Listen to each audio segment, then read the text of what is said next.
إن أنتم مش عارفين تتعاملوا إزاي مع بعض. يا جماعة هي مش صعبة، والله العظيم مش صعبة. افهموا واعرفوا أنتم بتحبوا إيه وما بتحبوش إيه، حتى في لغة التعبير عن الحب، في لغة التفاهم، في لغة الهدايا، كل حاجة اتكلموا فيها. ما ينفعش تيجي تقول لي الاهتمام ما بيطلبش، ما ينفعش تيجي تقول أنت ما قُلتليش، أنا ما أعرفش، أنت ما سويتش، أنت ما اتكلمتش، أنت ما عملتش، أنتِ ما عملتيش، أنتِ ما طبختيش، أنتِ ما اهتمتيش، أنتِ ما ركزتيش.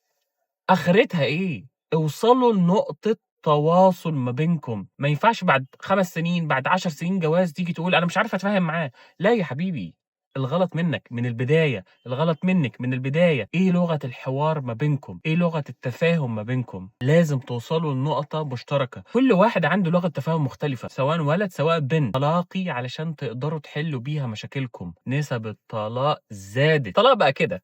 حاولوا تتفاهموا مع بعض بشكل أرقى وأحلى من كده.